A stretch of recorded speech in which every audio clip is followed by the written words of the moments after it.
Hello everyone, welcome back to my YouTube channel @Chem with Vaishali। तो आज की class में हम अपनी ऑर्गेनिक केमिस्ट्री को कंटिन्यू करेंगे। हमने लास्ट क्लास में देखा था रूल्स ऑफ एल्केन और उसमें हमने ये देखा था कि जब हमारा alkyl group as a substituent present होता है तो हम उसका नोमेनक्लेचर कैसे करते हैं। तो हम अब उसी को कंटिन्यू करेंगे कि आपके पास वही एल्काइल ग्रुप कॉम्प्लेक्स भी हो सकते हैं। ठीक है, तो अब हमारे पास क्या है, केस है फॉर कॉम्प्लेक्स सब्स्टिट्यूएंट्स।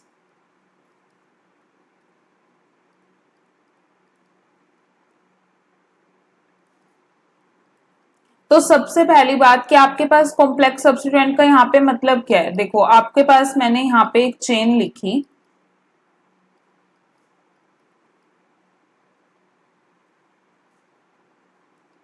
और मैंने यहाँ पे कोई सब्स्टिट्यूएंट ड्रॉ किया।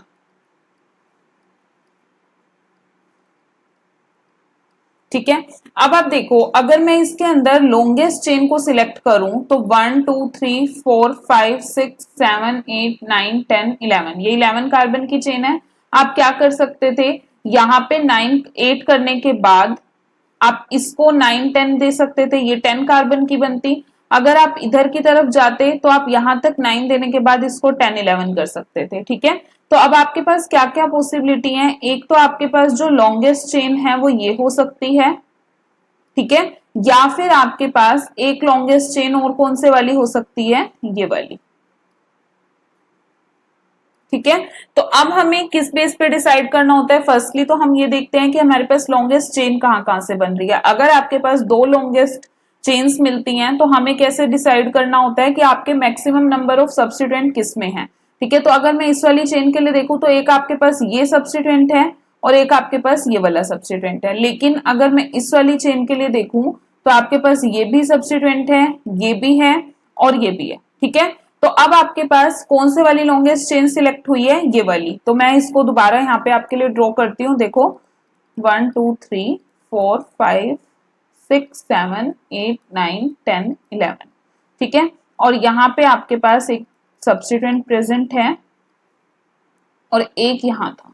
ठीक है, तो मैंने इस वाली चेन को लॉन्गेस्ट चेन सिलेक्ट किया क्योंकि भले ही नंबर ऑफ कार्बन सेम थे लेकिन आपके पास क्या हो गया, यहाँ पे नंबर ऑफ सब्स्टिट्यूएंट ज्यादा हो गए। ठीक है, 3 सब्स्टिट्यूएंट है आपके पास, एक ये मिथाइल, एक इथाइल और एक आपके पास ये वाला।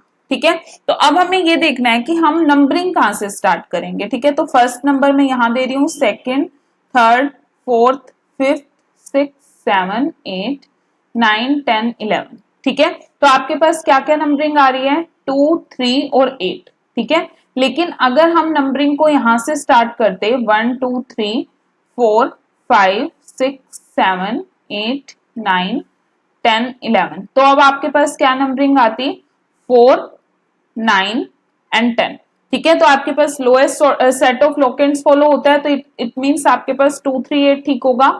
अब आपके पास 2 पे क्या प्रेजेंट है, 2 पे तो हमारे पास है मिथाइल सब्स्टिट्यूएंट। ठीक है, 3 पे हमारे पास क्या है, इथाइल सब्स्टिट्यूएंट है। लेकिन जो आपके पास 8th पोजीशन पे है वो एक कॉम्प्लेक्स सब्स्टिट्यूएंट है। तो जब आपके पास इस टाइप से कोई सब्स्टिट्यूएंट आ जाए तो आप कैसे नेमिंग करोगे उसकी, अब हमें वही देखना है। ठीक है, हमेशा फर्स्ट पोजीशन आप उस कार्बन को दोगे जो आपकी प्रिंसिपल चेन से कनेक्टेड है। ठीक है, जैसे ये आपकी प्रिंसिपल चेन थी ना, तो ये आपके पास सब्स्टिट्यूएंट है। ठीक है, ये आपकी प्रिंसिपल चेन वाला कार्बन था, तो आप फर्स्ट नंबर दोगे इसको, सेकंड दोगे इसको। ठीक है, आप सेकंड इसको भी दे सकते हो, इसको भी दे सकते हो, कोई फर्क नहीं पड़ेगा। पर आपके पास क्या है, 1 पोजीशन पे 2 मिथाइल ग्रुप हो गए, तो आप इसका नाम कैसे लिखोगे, 1 डाई मिथाइल। अगर ये आपके पास एक एल्केन होता तो आप इसको क्या लिखते, 1 डाई मिथाइल इथेन लिखते ना, लेकिन अब ये सब्स्टिट्यूएंट की तरह प्रेजेंट है तो इसको क्या नाम दिया जाएगा, 1 डाई मिथाइल इथाइल। ठीक है, तो आपके पास कॉम्प्लेक्स सब्स्टिट्यूएंट का नाम इस टाइप से लिखा जाता है कि आप हमेशा फर्स्ट नंबर उस कार्बन को दोगे जो आपकी मेन चेन से कनेक्टेड है। दूसरी बात हमें यहाँ पे और क्या चीज देखनी है कि आपको अल्फाबेटिकल ऑर्डर फॉलो करते हुए क्या चीज ध्यान में रखनी है कि आपको कभी भी इनका एम या ई नहीं देखना, फर्स्ट लेटर ही देखना है। ठीक है, तो यहाँ पे डाई का डी फर्स्ट है ना, तो आप इसी को ही प्रेफरेंस दोगे। तो अब देखो यहाँ पे डी, एम और ई, आपको इनमें से कंपेयर करना है, तो सबसे पहले डी आता है, फिर ई आता है और फिर एम आता है। तो हम नेमिंग कैसे लिखेंगे, आपका 8 पे क्या प्रेजेंट है। और दूसरी बात कि आपको हमेशा कॉम्प्लेक्स सब्स्टिट्यूएंट का नाम ब्रैकेट्स में लिखना है। तो 8 पे आपके पास क्या प्रेजेंट है, 1,1 डाइमिथाइल इथाइल। उसके बाद हमारे पास और कौन सी पोजीशन है, 2 और 3। 2 पे आपके पास क्या है, मिथाइल है, और 3 पे इथाइल है। तो इथाइल का ही पहले आता है, तो हम क्या लिखेंगे यहाँ पे, 3 इथाइल 2 मिथाइल। और आपके पास 11 कार्बन की चेन है, तो उसको हम क्या बोलते हैं, अनडेकिन। ठीक है, तो हमारे पास इस ग्रुप का ये नाम हो जाएगा। तो हमें यहाँ पे ये देखना था कि जब आपके पास कॉम्प्लेक्स सब्स्टिट्यूएंट हो तो हमें नाम कैसे देना है। ठीक है, फिर इसके बाद ही इसी में आपके पास क्या आता है कि अगर आपके पास same type of complex substituent 2 से ज्यादा बार प्रेजेंट हो, ठीक है, if same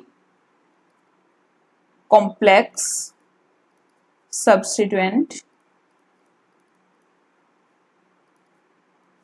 is present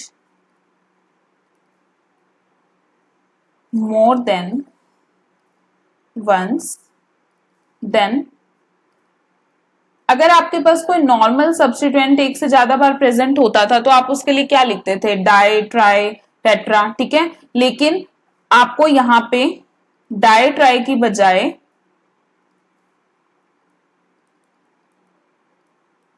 use बिस ट्रिस टेट्राकिस पेंटाकिस एंड सोन। ठीक है, अब आपको यहाँ पे डाई ट्राई टेट्रा का यूज नहीं करना, क्या यूज करना है, 2 के लिए आप बिस यूज करोगे, 3 के लिए ट्रिस यूज करोगे, 4 के लिए टेट्राकिस। ठीक है, तो अब हमें यहाँ पे एक मैं आपको एग्जांपल और देती हूँ, यहाँ आपके पास जब सेम प्रेजेंट हो तो हमें कैसे करना है।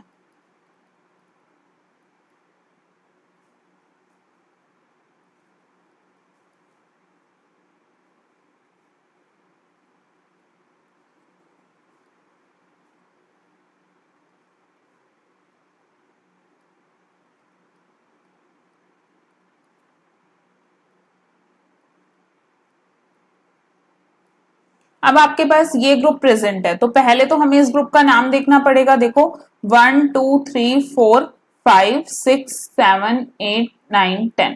ठीक है, अगर मैं यहां से नंबरिंग दे रही हूं तो क्या पोजीशन आ रही है, 5 6। और अगर आप इधर से दोगे तो 1 2 3 4 5 6। ठीक है, यहां से भी 5 6 आएंगे और सब्स्टिट्यूएंट भी सेम है, तो हमें ये भी नहीं देखना कि हमें कहां से नंबरिंग स्टार्ट करनी है, आप कहीं से भी कर सकते हो।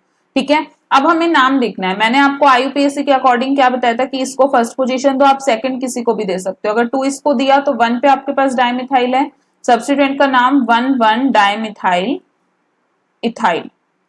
ठीक है, लेकिन इसी को हम एक और नाम देते हैं, क्या नाम देते हैं इस वाले ग्रुप को, टर्श ब्यूटाइल। हमने देखा था ना कि जब आपके पास एक कार्बन पे तीनों साइड कार्बन लगा हुआ और टर्शरी पोजीशन पे आपका सब्स्टिट्यूएंट प्रेजेंट हो या मेन चेन प्रेजेंट हो, तो इस ग्रुप को हम क्या बोलते हैं, टर्श ब्यूटाइल।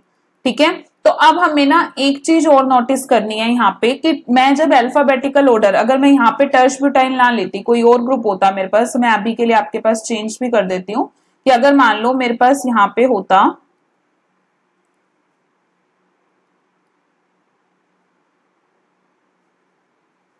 कोई ऐसा ग्रुप, ठीक है, तो अब आप क्या करते, इस ग्रुप का नाम अगर मैं अल्फाबेटिकली दूंगी तो वैसे आईयूपीएससी से तो 1 2 3 आपके पास 2 मिथाइल प्रोपाइल हो जाएगा इस ग्रुप का नाम।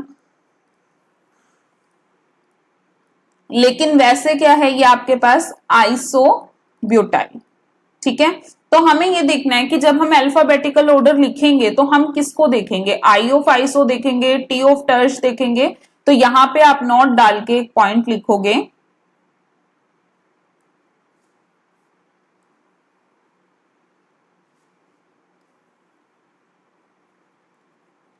During IUPAC for complex substituents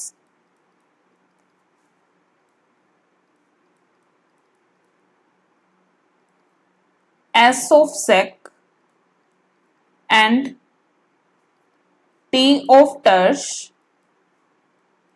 is not considered for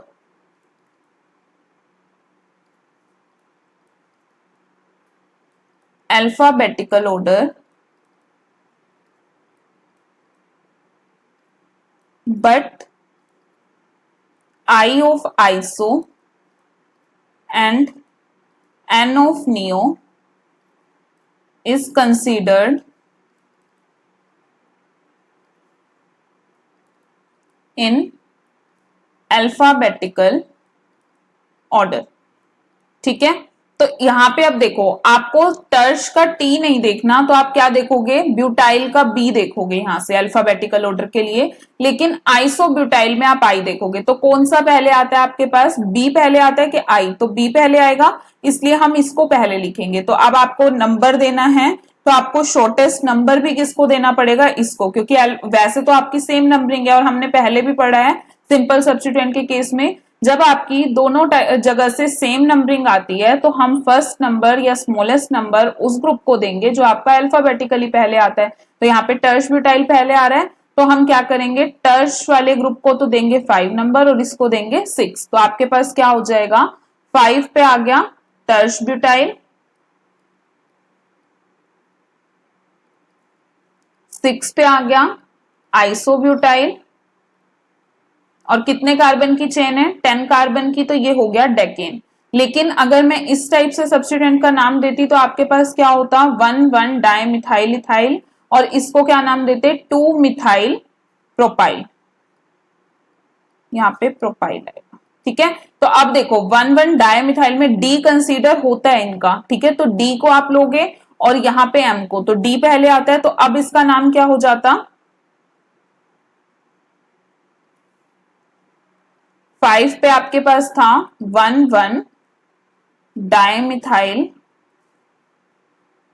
ethyl, and 6 पे हमारे पास है 2 मिथाइल प्रोपाइल डेकेन। ठीक है, तो इसके लिए आपके पास ये दोनों नाम करेक्ट हैं, कोई भी गलत नहीं है, बस आपको अल्फाबेटिकल ऑर्डर में ये चीज ध्यान रखनी है कि कॉम्प्लेक्स सब्स्टिट्यूएंट का जो फर्स्ट लेटर होता है वो आपको हमेशा कंसीडर करना है, लेकिन सिर्फ सेकेंडरी और टर्शरी के केस में आपको सेक और टी को कंसीडर नहीं करना। ठीक है, बाकी आपका सेम वही रूल्स चलेंगे सारे के सारे जो आपने नॉर्मल वाले में पढ़े थे, और कोई भी यहाँ पे आपके कॉम्प्लेक्स सब्स्टिट्यूएंट की वजह से रूल्स में चेंज नहीं आया। ठीक है, तो अब हम इसके बाद इसके कुछ और एग्जांपल्स देखते हैं। जैसे देखो आपके पास नेक्स्ट एग्जांपल क्या गिवन है, आपको एक चेन है और इसके अंदर आपके पास ये दो सब्स्टिट्यूएंट हैं। ठीक है, तो ये दोनों सब्स्टिट्यूएंट आपके बिल्कुल सिमिलर हैं, कोई भी चेंज नहीं है इन दोनों सब्स्टिट्यूएंट में।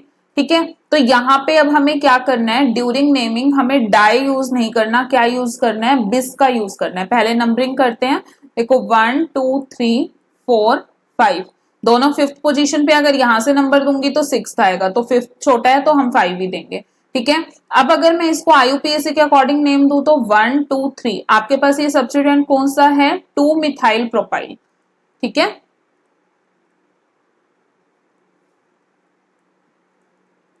और अगर इनके कॉमन नेम के अकॉर्डिंग देखूं तो ये आपके पास कौन सा सब्स्टिट्यूएंट है, आइसोब्यूटाइल। ठीक है, तो आप दोनों से नेम लिख सकते हो, कोई भी फर्क नहीं आएगा दोनों में। पहले हम लिखेंगे यहाँ पे 5 5, उसके बाद आप लिखोगे बिस और ब्रैकेट में, फिर उसके बाद आपके पास इस सब्स्टिट्यूएंट का नाम क्या है, 2 मिथाइल प्रोपाइल, और कितने कार्बन की चेन है आपके पास, 10 कार्बन की, तो क्या हो जाएगा ये डेकेन। ठीक है, और अगर आप आइसोब्यूटाइल लिखते हो तो भी आपको सेम ही रूल फॉलो करना है, बस आप यहाँ पे क्या कर दोगे, ब्रैकेट में 2 मिथाइल प्रोपाइल की जगह लिख दोगे आइसोब्यूटाइल डेकेन। ठीक है, और नेक्स्ट वाले में हमारे पास क्या दिया हुआ है, दोनों सब्स्टिट्यूएंट अलग अलग हैं, तो पहले हम ये देखते हैं कि हमारे पास इन सब्स्टिट्यूएंट के नाम क्या होंगे, फिर देखेंगे कि शॉर्टेस्ट नंबर किसको मिलेगा। पहले नंबरिंग देख लो, 1 2 3 4 5 6। ठीक है, यहां से 5 इसको 6 इसको मिल रहा है, बट अगर मैं यहां से दूं तो यहां से भी इसको 6 मिल रहा है, तो आपका लोएस्ट सेट कौन सा है, 5 6 ही है, मतलब इसको 5 मिलेगा और इसको 6 मिलेगा। तो ये वाला आपका सिमिलर यही सब्स्टिट्यूएंट है, क्या नाम होता है इसका, आइसोब्यूटाइल या फिर 2 मिथाइल प्रोपाइल। ठीक है, और यहाँ पे ये कौन से उससे लगा हुआ है, सेकेंडरी पोजीशन से, क्या बोलते हैं इसको, सेक ब्यूटाइल। ठीक है, और जब अगर मैं इसका नाम देखूं किसके अकॉर्डिंग, आपके आईयूपीएसी के अकॉर्डिंग, तो 1 2 3, 1 पे मिथाइल है तो ये हो जाएगा 1 मिथाइल प्रोपाइल। ठीक है, अब आपको आइसोब्यूटाइल और सेकब्यूटाइल में तो देखने की जरूरत नहीं है कि कौन सा पहले आएगा, ऑब्वियसली सेकब्यूटाइल पहले आएगा क्योंकि सेक का एस कंसीडर नहीं किया जाता है अल्फाबेटिकल ऑर्डर में, तो बी कंसीडर किया जाएगा। तो बी और आई में आपके पास क्या पहले आता है, बी। तो क्या नाम हो जाएगा, 5 सेकब्यूटाइल, 6 आइसोब्यूटाइल, और आपके पास कितने कार्बन की चेन है, 11 कार्बन की, तो अनडेकेन। लेकिन जब आपको लिखना हो 1 मिथाइल प्रोपाइल और 2 मिथाइल प्रोपाइल, तो अल्फाबेटिकल ऑर्डर में तो दोनों में ही एम आ रहा है पहले, लेकिन हम तब उन केस में नंबरिंग भी देखते हैं, यहाँ 1 है और यहाँ 2 है, तो उसके अकॉर्डिंग आपका 1 वाला पहले आना चाहिए। तो क्या हो जाएगा यहां से इसका नाम, 5 पे आपके पास क्या है, 1 मिथाइल प्रोपाइल, 6 पे हमारे पास क्या है, 2 मिथाइल प्रोपाइल, और कितने कार्बन की चेन है, 7 कार्बन की, तो ये हो गया आपका, सॉरी 11 कार्बन की, तो ये हो गया आपका अनडेकेन। ठीक है, और अगर उसके अकॉर्डिंग लिखते तब भी आपका यही होता, 5 पे आपके पास था सेकब्यूटाइल, 6 पे आपके पास था आइसोब्यूटाइल और अनडेकेन। ठीक है, तो इसके ये दोनों नेम ही करेक्ट हैं। तो बस कॉम्प्लेक्स सब्स्टिट्यूएंट में आपका सिर्फ इतना ही है, बाकी सारे रूल्स आपके सिंपल सब्स्टिट्यूएंट वाले ही लगते हैं इसमें। तो अब हम स्टार्ट करते हैं रूल्स ऑफ फॉर एल्काइन। ठीक है, तो फर्स्ट रूल आपका एल्काइन के लिए, एल्कीन्स के लिए ये है कि आपको हमेशा आपके डबल बॉन्ड को, एल्कीन में डबल बॉन्ड होता है ना, आपके अनसैचुरेटेड में दो थे, एल्कीन और एल्काइन, एल्कीन में डबल बॉन्ड होता है, तो फर्स्ट कंडीशन ही एल्कीन्स के नोमेनक्लेचर की ये है कि आपको डबल बॉन्ड को हमेशा मेन चेन में इंक्लूड करना है जहां तक पॉसिबल हो सके। ठीक है, वो चेन आपकी शॉर्टेस्ट हो सकती है, जरूरी नहीं है कि यहाँ पे लॉन्गेस्ट ही लेनी है, पर लॉन्गेस्ट पॉसिबल लेनी है, कि अगर एक चेन आपकी ऐसी आ रही है कि उसमें डबल बॉन्ड दोनों तरफ से आ रहा है लेकिन लॉन्ग वाली उसमें आप प्रेफरेंस दोगे। ठीक है, तो फर्स्ट पॉइंट आपके पास यहाँ क्या हो जाएगा, longest possible carbon chain which include carbon of double bond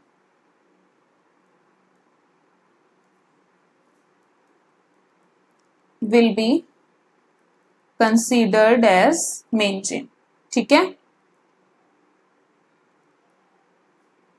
जैसे मैं यहाँ पे एक एग्जांपल देती हूँ आपको, 1 2 3 4 5 6, ठीक है, ये लिख दिया हमने। तो अब अगर आप इसमें लॉन्गेस्ट चेन देखोगे तो यही है, ऑब्वियसली 1 2 3 4 5 6 यही है ना, और या फिर ये वाली है। ठीक है, तो हमें कौन सी लॉन्गेस्ट चेन लेनी है, जिसके अंदर आपका डबल बॉन्ड इंक्लूडेड हो। ठीक है, और ऐसा भी केस हो सकता है कि वो चेन आपकी छोटी हो। ठीक है, जैसे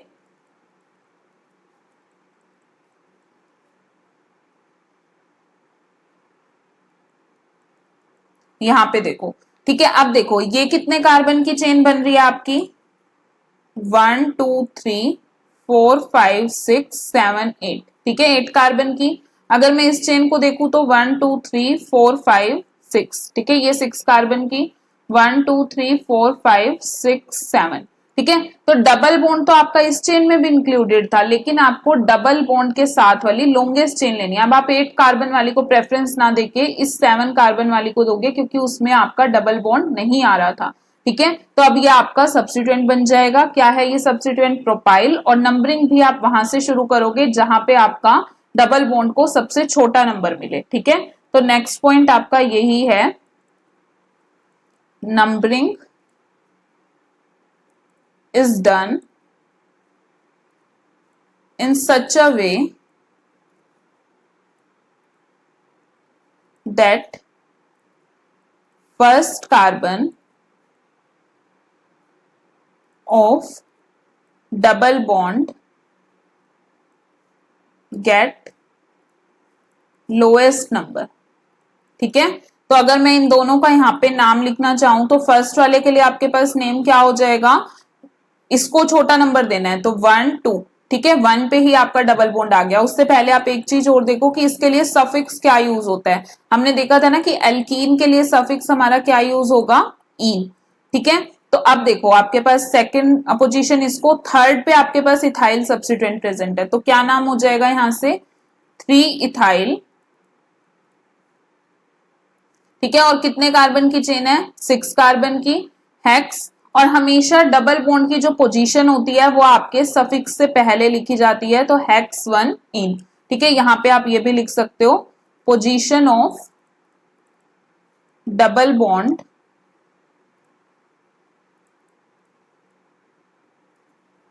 is written before the suffix in, ठीक है। और इसी टाइप से अगर मैं इसका नॉमेनक्लेचर करूं तो 1 नंबर इसको मिलेगा। अब आपके पास यहाँ क्या है, थर्ड पे प्रोपाइल है, ठीक है, तो इसका नाम क्या हो जाएगा 3 प्रोपाइल। और कितने कार्बन की चेन है आपकी, 7 कार्बन की, तो क्या हो जाएगा हेप्ट 1 इन, ठीक है। तो ये तो था जब आपके पास डबल बॉन्ड मेन चेन का पार्ट होते हैं, ठीक है। अब उसके बाद ये भी हो सकता है कि आपके पास अनसेचुरेटेड कंपाउंड में एक से ज्यादा डबल बॉन्ड प्रेजेंट हो। तो नेक्स्ट है आपके पास in case of more than 1 double bond present, ठीक है। तो सबसे पहले आपको क्या करना है, जो दोनों डबल बॉन्ड है उनकी पोजीशन को हमेशा अपने सफिक्स से पहले लिखना है। जैसे मान लो कि एक 3 पे है और एक 5 पे है, तो 3 5, और उसके बाद जो आपका सफिक्स होगा उसके आगे आप डाई ट्राई भी यूज करोगे कि आपके पास कितने डबल बॉन्ड प्रेजेंट हैं, ठीक है। और इनका जो कॉमन नेम होता है वो होता है एल्का डाई इन, ठीक है। मतलब आपको क्या करना है, जो आपका मेन चेन थी, जो आपके पास वर्ड रूट थी, उसके लास्ट में आपको ए ऐड करना है in case of di and tri trienes, ठीक है। तो अब देखो आपके पास, जैसे मैं एक नाम लिखती हूं यहाँ पे CH2 double bond CH, CH double bond CH and CH3, यहाँ पे 2 डबल बॉन्ड प्रेजेंट है। पहले तो हम शॉर्टेस्ट नंबर देने की कोशिश करेंगे, यहां से स्टार्ट करेंगे 1 2 3 4 5, ठीक है। तो क्या होगा, इसको मिल रहा है 1 और इसको मिल रहा है 3, कितने कार्बन की चेन है 5 की, तो क्या लिखेंगे पेंट। अब पेंटा हो जाएगा, यहाँ पे जब आपके पास एक था तो आपने ए नहीं लगाया था, जब 2 हो तो आपको ए लगाना है यहाँ पे, ठीक है। तो पेंटा 1 5 डाई इन, ठीक है। तो हमेशा आपको अपनी वर्ड रूट के बाद ए ऐड करना है इन केस ऑफ डाई इन, ठीक है। आपके पास 3 डबल बॉन्ड भी हो सकते हैं, उसके लिए आप क्या यूज करोगे, ट्राई इन का, ठीक है। और इसके अलावा और क्या पॉसिबिलिटी है कि आपका double bond as a prefix भी प्रेजेंट हो सकता है। अभी मैंने बोला कि आपको डबल बॉन्ड को कंपलसरी मेन चेन में लेना है, लेकिन जब आपके पास एक हो, ठीक है, अगर 2 हैं या 2 से ज्यादा हैं तो बहुत बार ऐसे केसेस आपको मिलेंगे कि आप सारे के सारे डबल बॉन्ड को मेन चेन में इंक्लूड नहीं कर पाओगे, ठीक है। तो पॉइंट क्या है, if more than 1 or 2 double bond are present,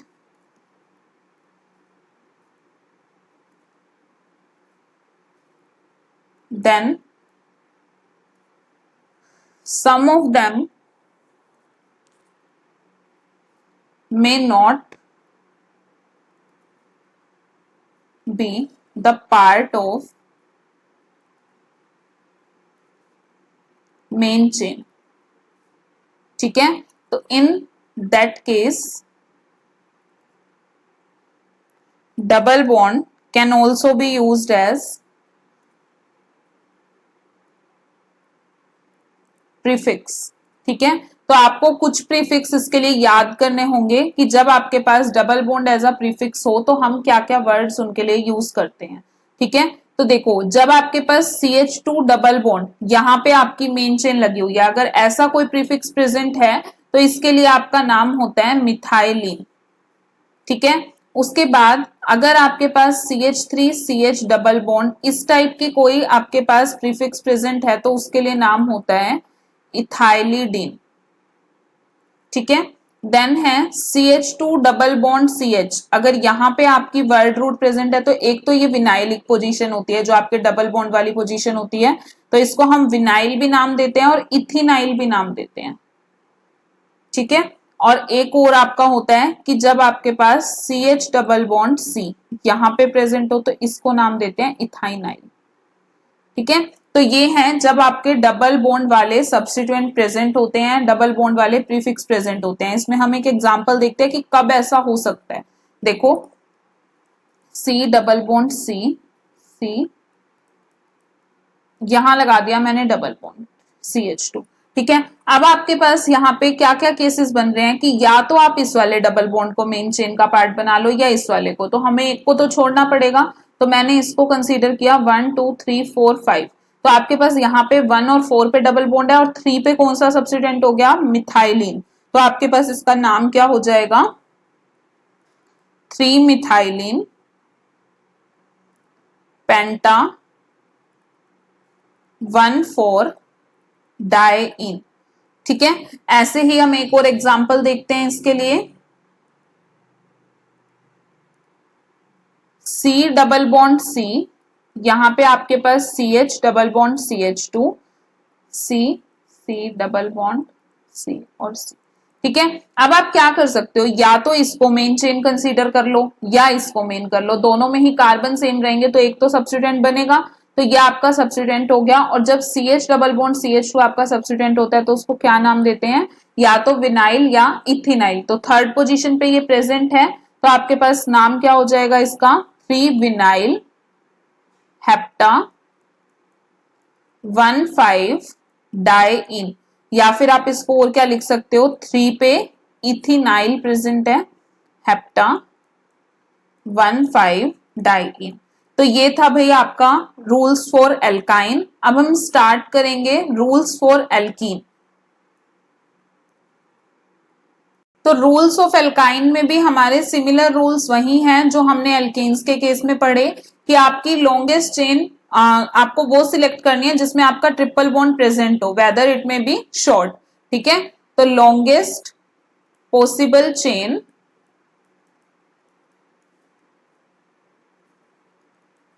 should include carbon of triple bond. ठीक है, वहां पे आपका सफिक्स इन यूज हुआ था, यहां पे आपका सफिक्स क्या यूज होगा, आइन। ठीक है, और लोएस्ट नंबर आप first carbon of triple bond को दोगे। बिल्कुल सिमिलर रूल है जो आपने एल्कीन के केस में पढ़े हैं, is given to first carbon of triple bond. ठीक है, और यहां पे अगर आपके पास 2 या 2 से ज्यादा ट्रिपल बॉन्ड प्रेजेंट होते हैं तो उसके लिए हम क्या वर्ड यूज करते हैं, डाई इन, ट्राई इन। ठीक है, और यहां भी आपका वर्ड रूट के बाद ए ऐड किया जाएगा, इसका मतलब इनका जर्नल नेम क्या होगा, एल्का डाई आइन। ठीक है, ये इनका आपके पास जर्नल नेम होगा। जैसे आपने वहां पे देखा था कि हम ब्यूटा डाई इन लिखते थे ना, यहाँ पे भी आपको वही करना है, ब्यूटा डाई आइन। ठीक है, तो अब हम इसका एक एग्जांपल देखते हैं कैसे आपके पास क्वेश्चंस आते हैं। यहाँ पे CH3 CH CH3 CH CH3 C triple bond CH, तो हम फर्स्ट पोजीशन इसी को देंगे। ठीक है, फर्स्ट सेकंड थर्ड और फोर्थ। 3 4 पे आपके पास क्या है, मिथाइल सब्स्टिट्यूएंट है, तो 3 4 डाई मिथाइल, कितने कार्बन की चेन है, 5 कार्बन की, तो पेंटा 1 आइन। ठीक है, पेंट 1 आइन आएगा। यहाँ पे पेंटा कब यूज करना है आपको, जब आपके पास 2 हो। ठीक है, यहाँ आपके पास एक ही ट्रिपल बॉन्ड है तो आप क्या यूज करोगे, पेंट 1 इन। ठीक है, और जब फर्स्ट पोजीशन हो तो जरूरी नहीं है कि आप 1 लगाओ, आप इसको पेंटाइन भी लिख सकते हो ऐसे भी। ठीक है, अब हमारे पास नेक्स्ट है CH triple bond C CH2 C triple bond CH। ठीक है, यहां पे आपके पास क्या यूज होगा, डाई आइन का यूज होगा। इसमें नेमिंग कैसे करेंगे हम, 1 2 3 4। ठीक है, तो तो आपके पास 1 और 4 पोजीशन पे अगर मैं यहां से देती तो इसको 4 मिलती, ठीक है, तो इक्वल नंबरिंग है, तो 1,4 डाई आइन हो जाएगा। क्या है ये? पेंटा 1,4 डाई आइन। अब मेन बात आती है कि हमने देख लिया बिल्कुल सिमिलर है इन्स के केस में और आइन के केस में, मतलब एल्कीन और एल्काइन के केस में सिमिलर नोमेनक्लेचर है, सिमिलर रूल्स आपके फॉलो होते हैं, लेकिन इन केस आपके पास दोनों एक साथ प्रेजेंट है, वहां पे डबल बॉन्ड भी है और ट्रिपल बॉन्ड भी है, ठीक है। तो अब हमें वही केस देखना है कि जब हमारे पास डबल और ट्रिपल बॉन्ड दोनों प्रेजेंट हो, इफ बोथ डबल और ट्रिपल बॉन्ड्स आर प्रेजेंट, ठीक है। तो आप देखो डबल बॉन्ड को हम क्या बोलते हैं? इन बोलते हैं ना, और ट्रिपल बॉन्ड को क्या बोलते हैं? आइन। तो अल्फाबेटिकली आपका ई पहले आता है या वाई? ई पहले आता है, तो इसलिए प्रायोरिटी हमेशा आपके डबल बॉन्ड को ही मिलेगी अल्फाबेटिकल ऑर्डर के अकॉर्डिंग, ठीक है। तो हमेशा आपके पास, अब यहाँ पे आपके पास दो रूल्स बन जाएंगे। फर्स्टली अगर आपके पास इक्वल नंबरिंग है, in case of equal numbering give priority to double bond as compared to triple bond, ठीक है।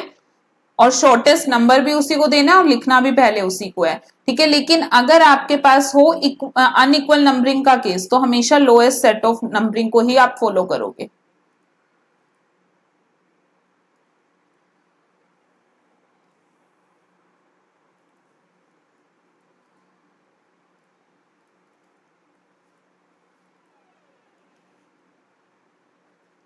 ठीक है, तो यहाँ पे अब हमारे पास इसके दो एग्जाम्पल्स हैं। लाइक आपके पास पहला है सी डबल बॉन्ड सी, और यहां हमने लगा दिया ट्रिपल बॉन्ड। तो अब आपको ये देखना है कि आप फर्स्ट पोजीशन इसको दोगे या इसको दोगे। तो अभी हमने क्या बोला कि इन को आपको छोटा नंबर देना है, तो 1 2 3 4, तो क्या हो जाएगा यहाँ पे आपके पास पेंटा 1 इन और 4 आइन, ठीक है। लेकिन अगर आपके पास आ रही हो इक्वल नंबरिंग,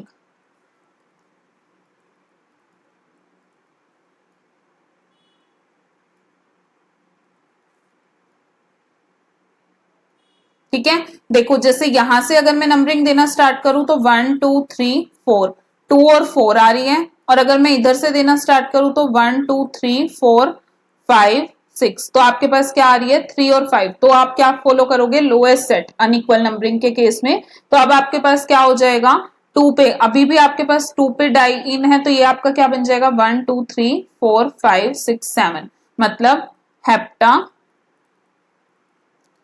2 इन एंड 4 आइन, ठीक है। ये भी हो सकता था कि यहाँ पे ट्रिपल होता और यहाँ डबल होता, तब आपका फिर नेम चेंज हो जाता, फिर आप ट्रिपल बॉन्ड को प्रायोरिटी देते, क्योंकि हमें लोएस्ट सेट फॉलो करना है। लेकिन लिखा पहले आपके पास इन ही जाता, वहां क्या हो जाता हेप्टा 4 इन 2 आइन हो जाता, ठीक है। तो यहाँ ये थे आपका एल्काइंस का नोमेनक्लेचर। तो यहाँ पे हमारे पास हाइड्रोकार्बन्स का नोमेनक्लेचर खत्म होता है। इसके बाद हमारे पास जो नेक्स्ट है टॉपिक, वो हम उसमें करेंगे साइक्लिक कंपाउंड्स का नोमेनक्लेचर, एरोमेटिक कंपाउंड का, और बाइसाइक्लिक एंड स्पाइरो कंपाउंड्स का भी हम नोमेनक्लेचर देखेंगे एक क्लास में, वो आपका खत्म हो जाएगा, ठीक है। एंड देन फिर उसके बाद हम इलेक्ट्रॉनिक इफेक्ट्स पे जाएंगे।